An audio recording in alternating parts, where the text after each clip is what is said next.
सच्चिदानंद भगवान की जय। सनातन धर्म की जय। वर्तमान में कोरोना 19 ये वैश्विक समस्या है, विश्व की समस्या है।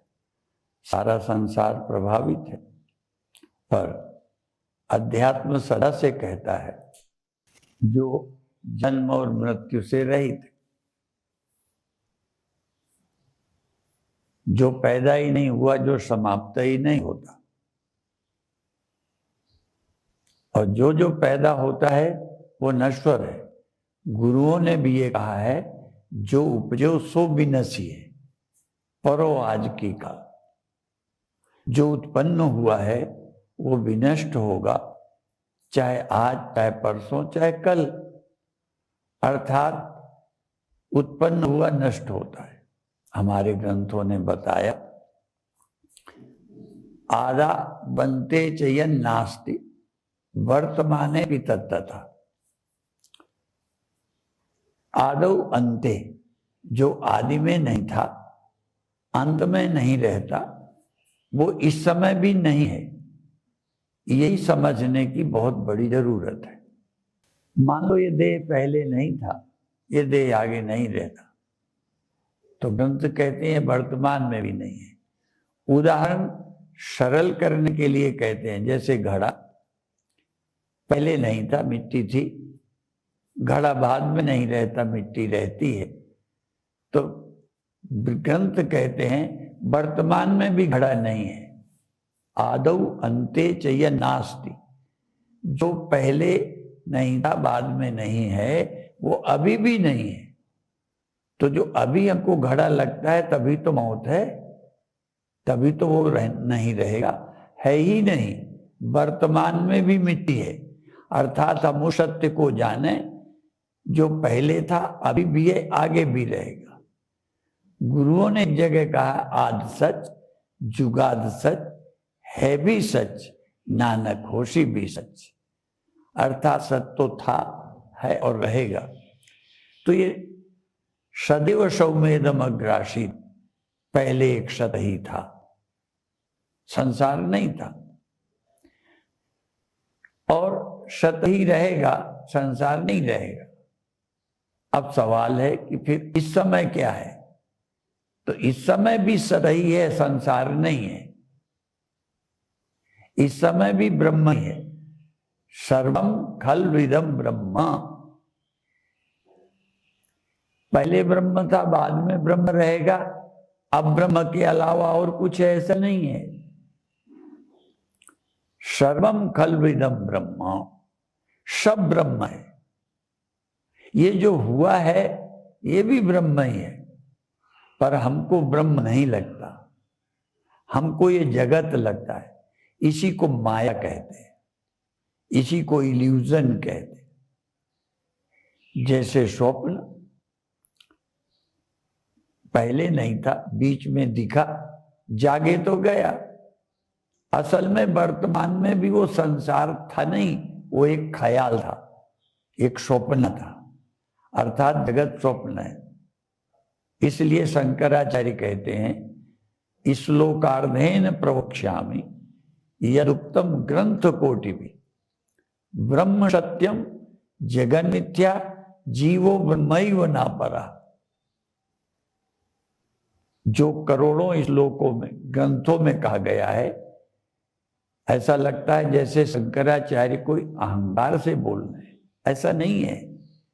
सत्य लचीला नहीं होता, सत्य गणित की तरह होता है। जैसे 2 और 2 4 होते हैं, कहीं भी 5 नहीं होते, कहीं भी 3 नहीं होते। 2 + 2 4। इसी तरह से भगवान शंकराचार्य कहते हैं, मैं आधे श्लोक में कहता हूं जो करोड़ों श्लोक ग्रंथों में कहा गया है। यद उक्तम ग्रंथ कोटि भी ब्रह्म सत्यम, ब्रह्म सत्य, जगत मिथ्या, अर्थात दिखते हुए भी नहीं है। जैसे घड़ा मिथ्या। मिथ्या मतलब काम में आता है, लेकिन मिट्टी के अलावा दो सत्य नहीं है। मिट्टी ही घड़े के रूप में विद्यमान है, पर हमें घड़ा लगता है और मनुष्यों को घड़ा लगता है। चींटी को घड़ा न लगता होगा। चूंकि हमारे दिमाग में है, इसीलिए ये जगत मिथ्या है, अर्थात वास्तविक नहीं है, इल्यूजन है। भगवान शंकराचार्य ने अजातवाद के द्वारा मांडुक्य उपनिषद में स्पष्ट किया है। अलाशांत प्रकरण, जैसे हम मशाल को घुमाते हैं तो एक डिजाइन बनती है, हमें दिखती है, पर डिजाइन बनती नहीं है। डिजाइन बनना संभव भी नहीं है। यदि हम लंबा लंबा जलते तिनके को रात को घुमाते हैं, दौड़ाते हैं, तो लंबी लाइन बन जाती है। तो लाइन तो तब बने जब इतनी लंबाई में आग का होना सिद्ध हो जाए। तो आग का सब जगह होना नहीं है। जब तिनका यहां है तब बीच में नहीं, जब बीच में है तो अंत में नहीं। तो लंबा क्यों दिखता है? वही इल्यूजन है। तिनके के स्पंदन से डिजाइनें बनती दिखती हैं, पर वहां होती नहीं है। वैज्ञानिक तक ये मानने लगे हैं कि जो दीवार हमें दिखती है, इसमें कण चल रहे हैं, स्थिर नहीं है, पर हमें दीवार स्थिर लगती है। ये जो कैमरे वाले फोटो बनाते हैं, हमें लगता है जैसे ये व्यक्ति खड़ा है, पर कैमरे में वो आता जाता रहता है। इसी तरह से ये संसार हमें दिखता है। और भी कहा है, अस्ति भाति प्रियम रूपम। ये अस्ति भाति प्रिय अर्थात सच्चिद आनंद ये था। अस्ति भाति प्रियम रूपम, नाम रूप सपंचकम। 5 चीजें हैं, अस्ति भाति प्रिय और नाम और रूप। आद्यम त्वयम ब्रह्म रूपम सच्चिद आनंद, ये ब्रह्म रूप है। जगत रूपम ततोद्वयम, नाम और रूप जगत है। जैसे मिट्टी सच्चित है, सत्य है, लेकिन घड़ा नाम और घड़ा रूप, ये 2 जगत है। मिट्टी जगत नहीं, घड़ा नाम और रूप, और घड़े का नाम रूप और दूसरे ईंटे का नाम रूप, मकान का नाम रूप, ये नाम रूप से जुड़ा है।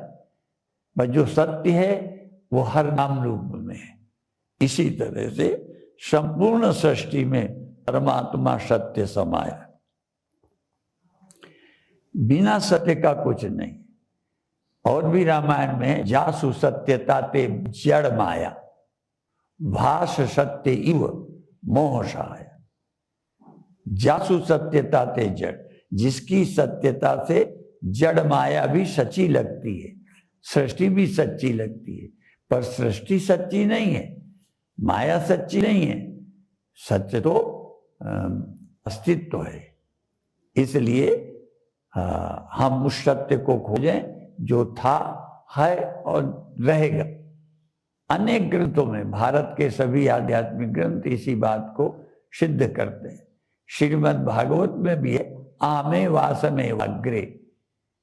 नारायण ने कहा कि अग्रे अहमेवश, अहमे वासम, पहले मैं ही था, और ये जो कुछ हुआ ये भी सब मैं ही हूं, कोई और नहीं है। मैं ही संसार की तरह, सृष्टि की तरह, पैदा होता मरते की तरह दिख रहा हूं, पर मैं ही था, और जो अब है अब भी मैं ही हूं।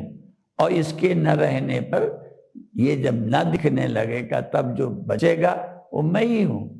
अर्थात इस सत्य को खोजना, ये हर समस्या का समाधान है। भगवान कृष्ण ने गीता में कहा, जन्म मृत्यु जरा व्याधि दुख दोषानुदर्शन। यदि आप मुक्त होना चाहते हैं, सब चिंताओं से रहित होना चाहते हैं, कोरोना माने क्या? माने मौत कब है। और श्राप दिया परीक्षित को, श्राप माने क्या? सांप काटेगा, मृत्यु कब है। अर्थात जहां मृत्यु वहां अध्यात्म आवश्यक, और जहां सृष्टि दिखी मौत दिखेगी। सृष्टि का दिखना, सृष्टि का सत्य लगना जन्म है और मृत्यु है। सृष्टि है तो जन्म मृत्यु है। यदि ब्रह्म ही है, सर्वम खल्विदम ब्रह्म, सृष्टि है ही नहीं, ब्रह्म ही दिखता है सृष्टि की तरह, तो इल्यूजन है, ये तो माया है। माया मात्रमिदम द्वैतम अद्वैतम परमार्थम, ये माया मात्र द्वैत है, अद्वैत ही परमार्थिक है। ये जो हमें भय है, कोरोना है अर्थात मृत्यु, सर्प माने मृत्यु, युद्ध माने मृत्यु अर्थात, और मृत्यु उन सबको दिखेगी जिनको सृष्टि सत्य लगती है। सृष्टि सत्य लगती है इसलिए जन्म लगता है, मृत्यु लगती है। और जन्म मृत्यु नहीं, अनेकता लगती है, और अनेकता दिखती है, ये भी एक संघर्ष है। हम हैं और सांप है, हम हैं और दुष्ट है, हम हैं और दूसरे लोग हैं, बस हम हैं और शेर है। तो जैसे स्वप्न में द्वैत होता है तो सांप से डर लगता है, जब हम जाग जाते हैं ना वो सांप है ना वो देह। तो अर्थात नानत्व ही दुख है, अनानत्व तो सत्य नहीं है। इसलिए कहा है द्वितीया द्वै भयम भवति, द्वैत से भय होता है, जहां मैं हूं और कोई और है।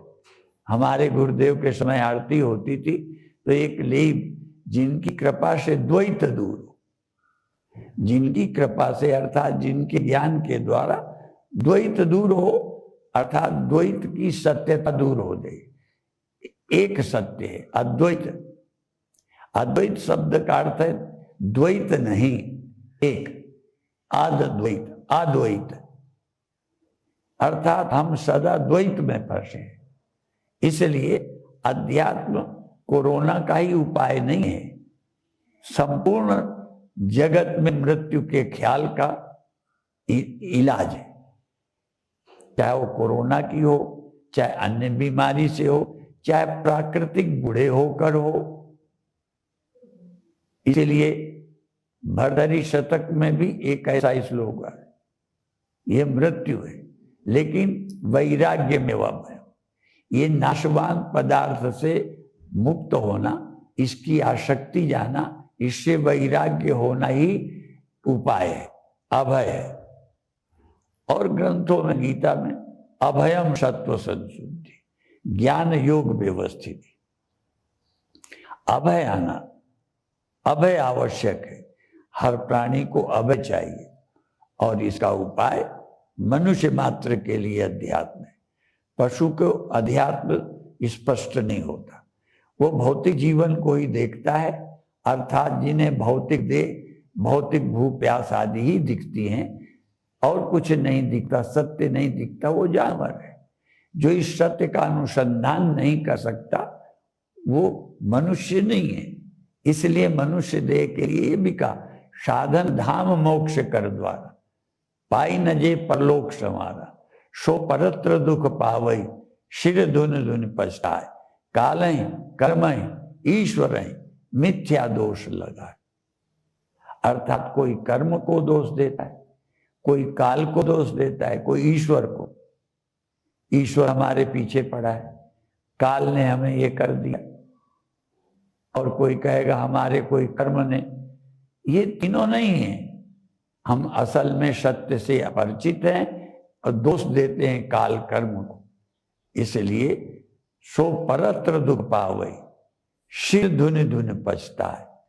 जो इस सत्संग नहीं करेगा, इस सत्य को नहीं जानेगा, केवल कमाने धमाने तक ही सीमित रहेगा, इसी को सार समझेगा, वो एक दिन रोएगा। इसलिए सो परत्र दुख पावई, शिर धुन धुन पछता है। और करेगा क्या? काल ही, काल को दोष देगा। कर्म ही, मेरे कर्म ठीक नहीं थे, ये दोष देगा। काल ही कर्म ही। कोई कहेगा ईश्वर हमसे रूठा हुआ है, कोई नहीं रूठा, हम अपनी आत्मा से अनभिज्ञ हैं, यही सबसे बड़ा है दुख है।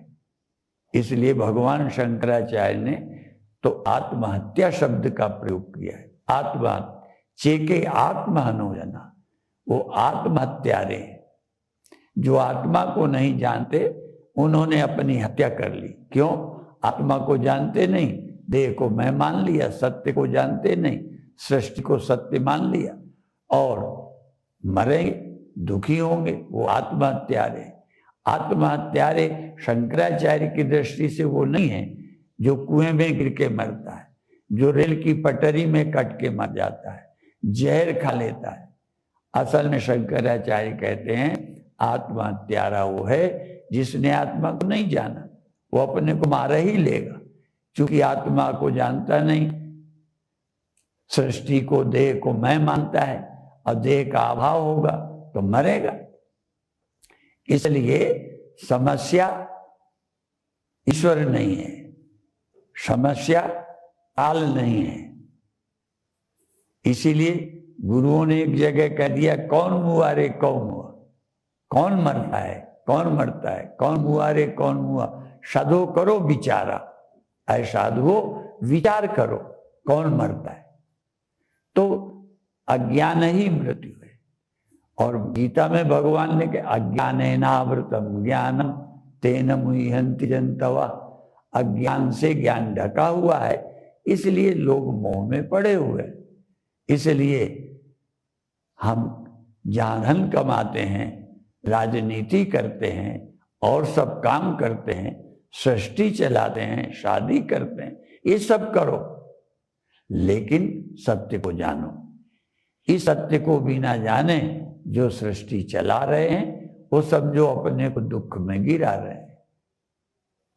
और भगवान ने तो यहाँ कह दिया, ऐसे लोगों को जो मेरे को नहीं जानते, मेरे को नहीं मानते, उनको कहते हैं छिपाम में जस अशुभाम नासुरुष्य योनिषु। उनको मैं नीचे की योनियों में दे के अभिमान में पशु पक्षी आदि योनियों में डाल देता हूँ।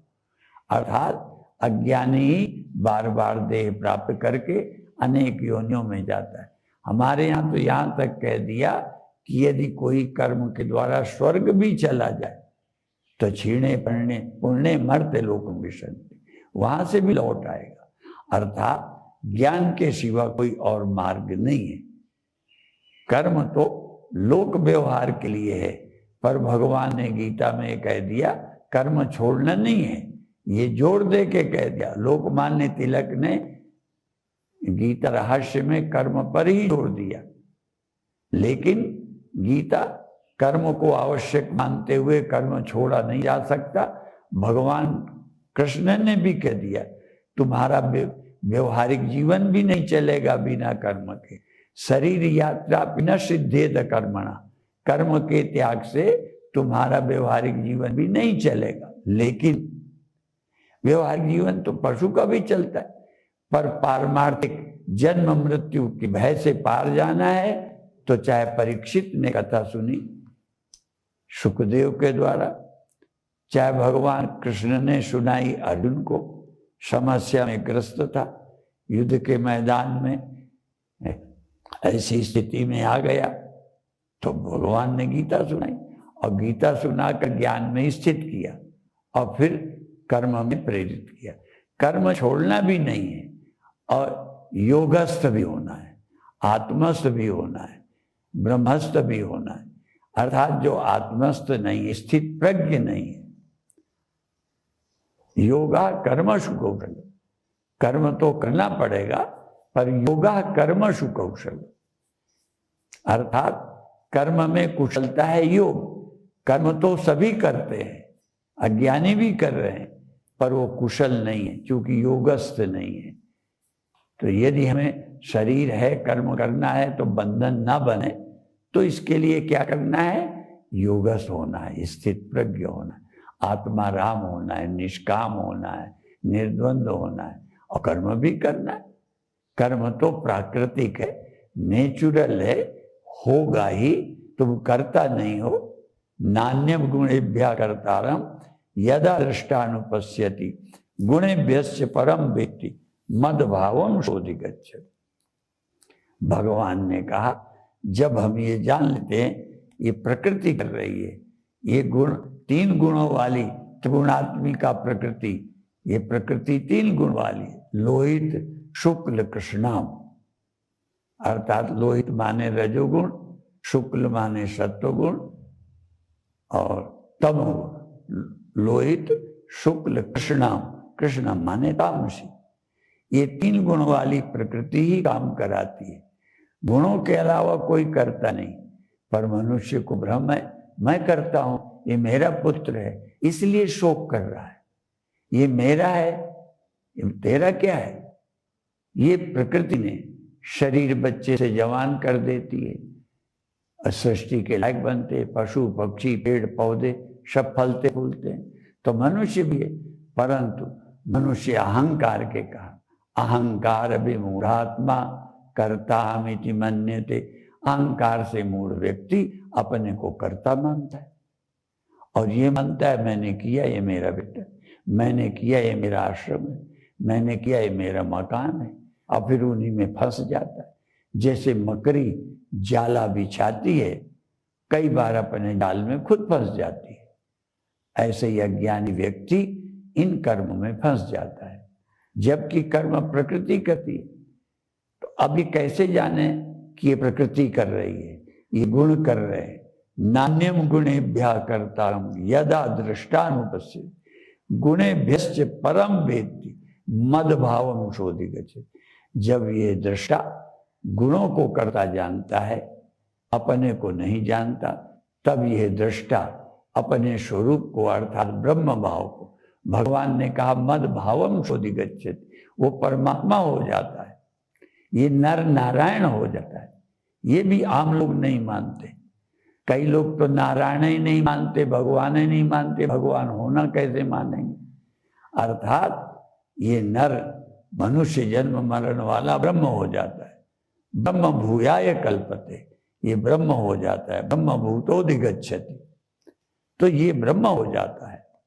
अर्थात देह भाव से मुक्त हो जाता है, कर्ता भाव से मुक्त हो जाता है और परम शांति को उपलब्ध हो जाता है, जो जीवन का लक्ष्य है।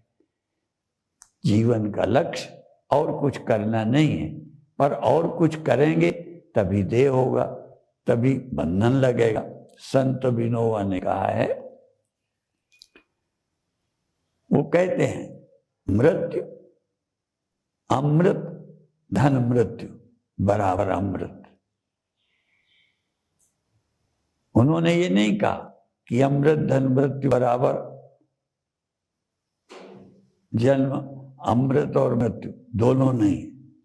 यद्यपि भगवान ने कहा अमृतम चैव मृत्युश्च, सत सत सा अमृत, मैं अमृत भी हूं मृत्यु भी हूं, सत भी हूं असत भी हूं।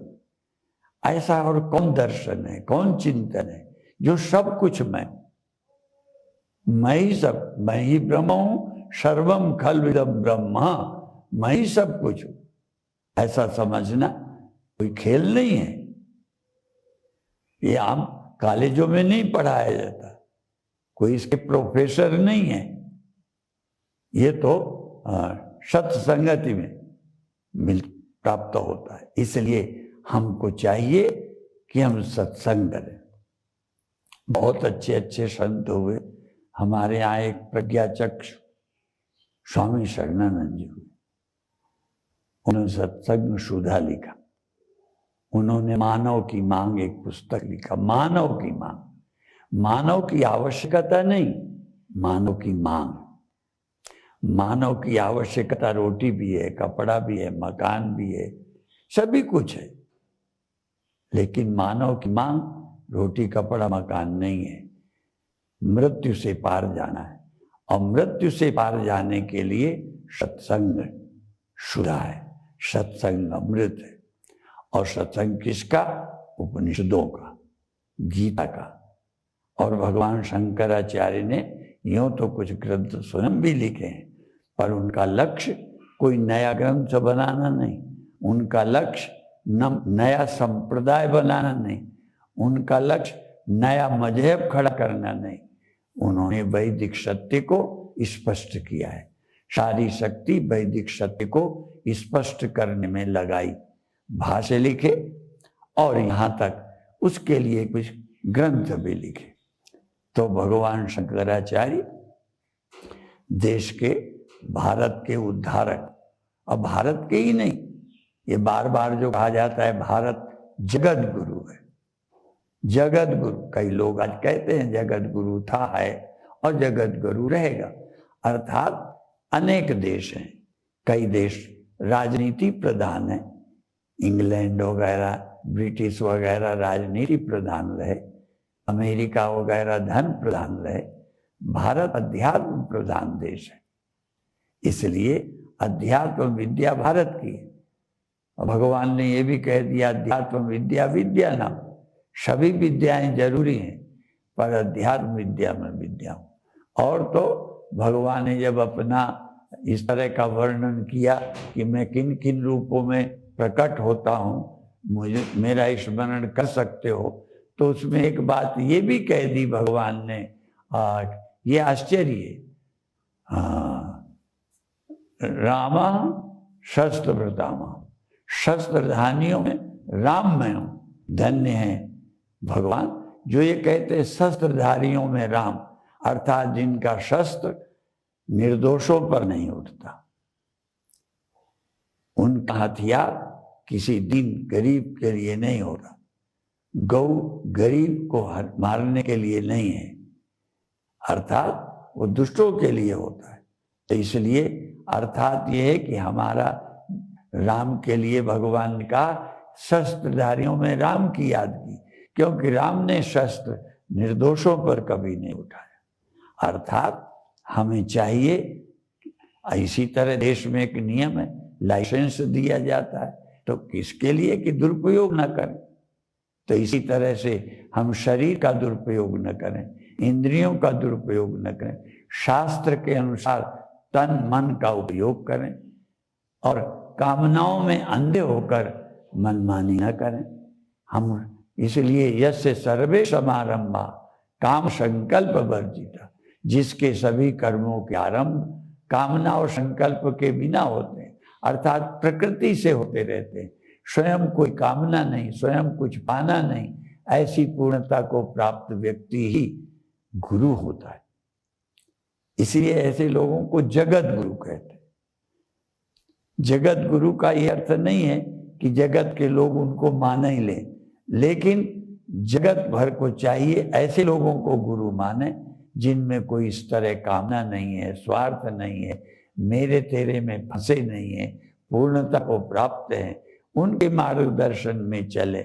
इसीलिए गुरुओं ने भी एक आध जगह कहा है कि जाके हृदय बसे निरंकार, जिसके हृदय में निरंकार परमात्मा बसता है, तिनकी सीख तरे संसार, उनकी सीख से सारा संसार तरता है। और जो आकार के प्रेमी हैं, देह में फंसे हैं, मेरे तेरे में फंसे हैं, उनके उपदेश से तो दुनिया और बर्बाद होती है। इसीलिए दुनिया को बर्बाद किसने किया? जो आत्मा से विमुख देहाभिमानी होके द्वैत में खुद फंसे, पार्टियों में, मजहबों में, और इससे ऊपर नहीं जा सके। इसलिए कई जगह हमें ये भी लगता है राम राज्य हो। क्यों लगता है कि राम राज्य हो? अर्थात जो पूर्णता को प्राप्त हैं, जिनमें कोई स्वार्थ नहीं है, जिनका शस्त्र किसी निर्दोष के लिए नहीं है, ऐसों का राज्य हो।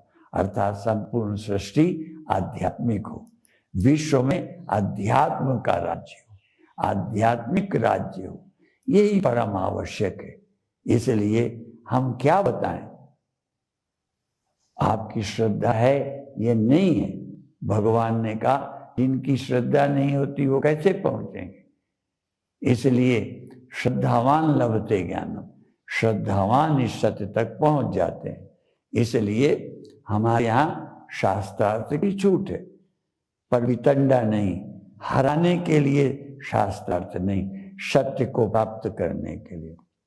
बोधे बोधे जायते तत्व बोधा, बाधे बाधे जायते तत्व बोध, और बाधे बाधे वर्धते बैर बनने। वाद विवाद से बैर भी होता है और वाद विवाद से सत्य का ज्ञान भी होता है। अर्थात हमारे अंदर सत्य की जिज्ञासा हो तो हम सत्य को प्राप्त कर सकते हैं।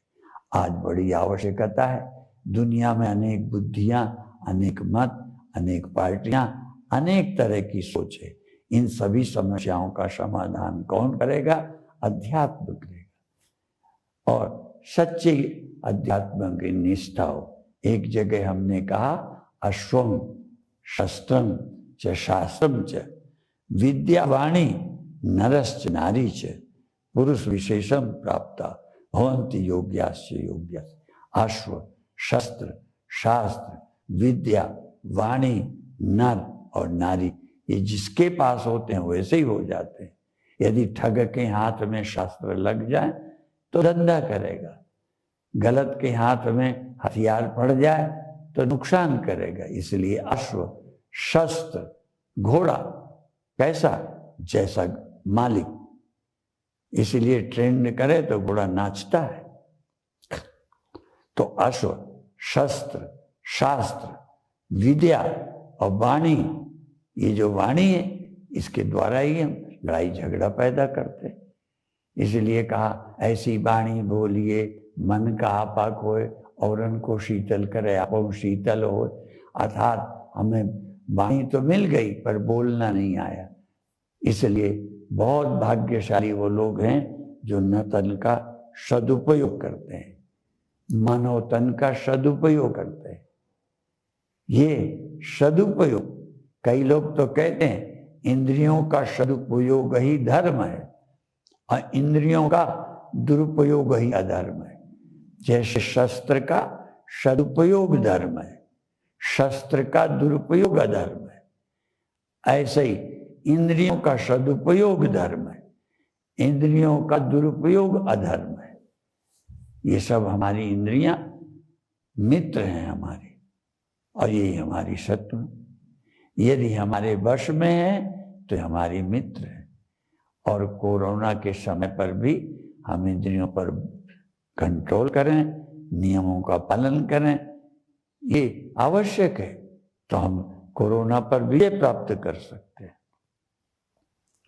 एक दिन हमने कहा था कई लोग क्षेत्र संन्यास ले लेते हैं, साधु लोग कल्याण के लिए, कितने क्षेत्र के बाहर नहीं जाएंगे।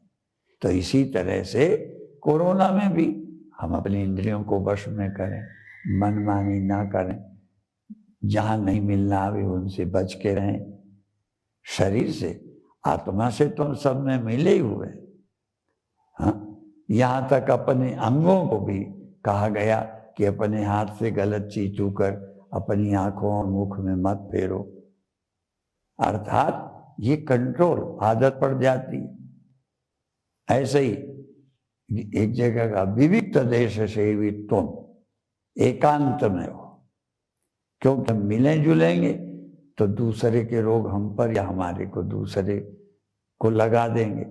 तो इस तरह से अध्यात्म तो हमें सारी दिशाएं देता है, और अध्यात्म तो संकट में ही, चाहे परीक्षित ने सुना, चाहे अर्जुन ने सुना, चाहे और किसी ने सुना, जब जब संकट आया तो संकट के समय अध्यात्म से प्रेरणा मिली। क्योंकि यदि बाहरी मौत का कोई उपाय न भी हो तो आध्यात्मिक दृष्टि से हम मृत्यु से मुक्त है। इसलिए परीक्षित ने कथा सुनी, सांप ने काट लिया, शरीर का अंत हुआ, पर पहले उनको अपना अंत होता दिखाई देता, पर कथा सुनने के बाद शरीरांत हुआ। भारत एक ऐसा देश है हर जगह मृत्यु शब्द का प्रयोग नहीं करता, वो यही कहता फला व्यक्ति का देहांत हो गया, अर्थात उसका अंत नहीं हुआ। कई जगह कहा जाता है फलान का स्वर्गवास हो गया, अर्थात देह छोड़कर इस देह में निवास कर स्वर्ग में वास किया। और हम लोग तो ब्रह्मज्ञानी को कहते हैं ब्रह्मलीन हो गए। और गुरुओं ने तो एक जगह कहा है ब्रह्मज्ञानी सृष्टि का कर्ता, ब्रह्मज्ञानी सृष्टि का करता है, अर्थात वो ब्रह्म है, सृष्टि का करता है, वो आदमी नहीं है। ब्रह्मज्ञानी सृष्टि का करता, ब्रह्मज्ञानी सद जीवे, नहीं मरता, ब्रह्मज्ञानी सदा जीता है, मरता नहीं है। इसलिए ये है आध्यात्मिक अमृत। इसलिए कई बार संतों के प्रवचनों को वचनामृत बोलते हैं। ये वचन जहर नहीं है, अमृत है।